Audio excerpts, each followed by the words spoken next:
All right. This is a more of an announcement type of piece I'm gonna do here. We just got secured that we will be having this FBI War on Tupac panel discussion, and it's gonna be a little good mix because we're gonna talk about the film All Eyes on Me.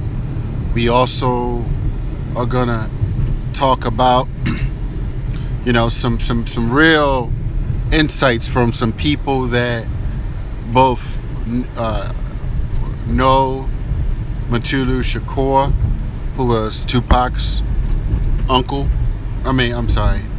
Well, his mother's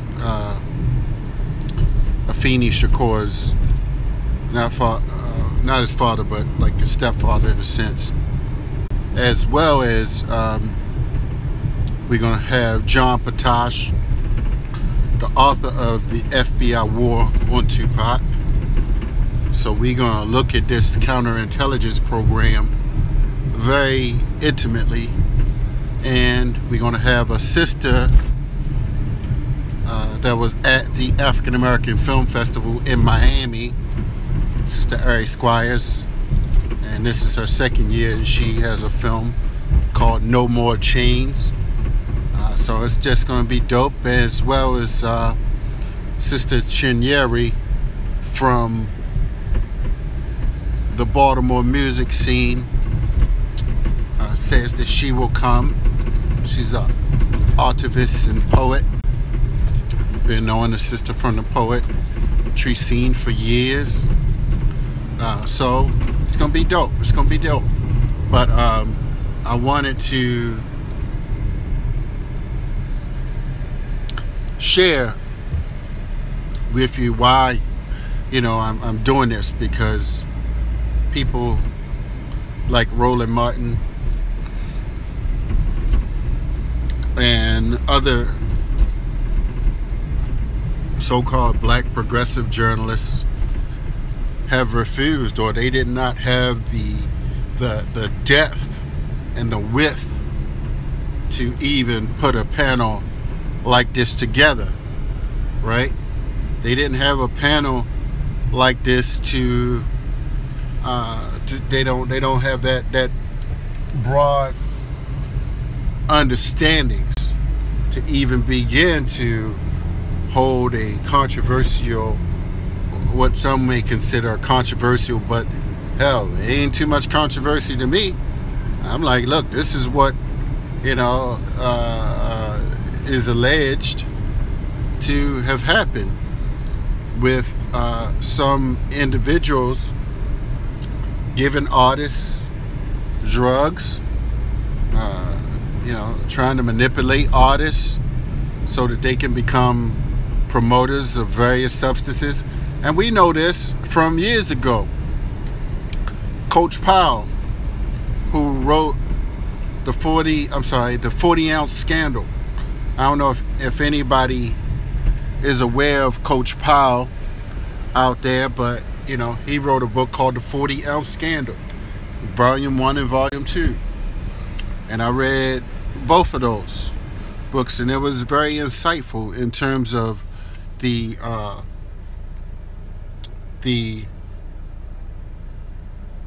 how these malt liquor distributors have been targeting young African American males for to get their bodies polluted and to destroy their sexual organs. I think that's what the gist of it. But just it wasn't necessarily the most profitable thing. But how I got it is it came out that people basically were trying to kill African American males, and as well as destroy their sperm. So just like the whole St. Ides thing when that came out, where you had Snoop, and I don't know if Ice Cube was a part of that, but I know Snoop had a thing with his eyes looking all demonic. Like, really? So we gotta watch how these companies are pushing these poisons in our community, and then put the guns in our community, so that our young black men are killing each other and putting out certain types of music and telling people that drug use is good, like Future did. So we can't overcome and have these conversations about getting a college degree or not, and it turns into a big debate if we're not gonna talk about the role of these different intelligence operations, and how the drug pushers are targeting the African American communities, as well as the liquor store establishments in our community. So we're gonna deal with that. We're gonna talk about all of the ways and means that the counterintelligence program has been used in the hip-hop industry just rather recently, and I may have spoken about it before, where you had Prodigy, who said that allegedly 50 Cent said that some ATF officers wanted to plant a gun in 50 Cent's car. So we gotta begin to look at some of these different things. So we're gonna lay out. There was a company actually in DC that actually set up a record label to, I'd say, entrap. And I would love to have been in that trial, just to sit and listen.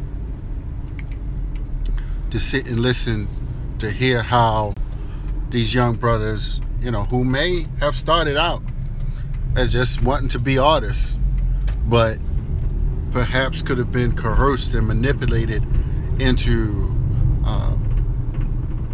committing some offense, or engage in dealing drugs, or engaged in selling guns, or who knows what, that some of these police officers. So I'm gonna pull that article up as well. So we're gonna dig deep.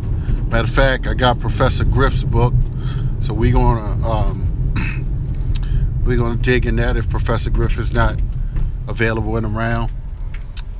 He was there at the Friday's event.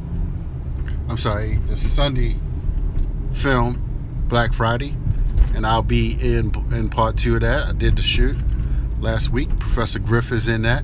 So so good things are going on. But we're gonna teach what's really going on. We're not gonna be the entertaining, conscious community. We're not gonna dumb our people down with foolishness. So I say just stay tuned in. We're gonna connect the dots. We're gonna reveal some things, and I'm finished reading up on agents of oppression today. Well, this week, shall I say, and we're gonna dig into all of this counterintelligence operations, and and I got some experts that's going to be there. Brother Hakeem is going to be ready. He going to help out a little bit, so it's going to be a good conversation. That's July 23rd at Everlasting Life. We're going to do 1 to 4 p.m. So it's just going to be some serious knowledge being given. All right, so stay tuned in. I laid out about 10 questions that I'm gonna ask everyone. So the different, of course, just some may just be there for the film part, and the sister gonna talk about hip-hop, the role of hip-hop, as well as the film. We're gonna deal of course, with the role of the film, as well as the work that Tupac was doing, organizing gangs and decreasing some of the violence and the drug activity that was going on at that time. So yeah, we gonna deal with a lot of things that you didn't know. that you didn't know. John Potash he been doing research for 20 something years. I mean, way before even, Tupac got killed. So it wasn't like he hopped on a bandwagon with this information.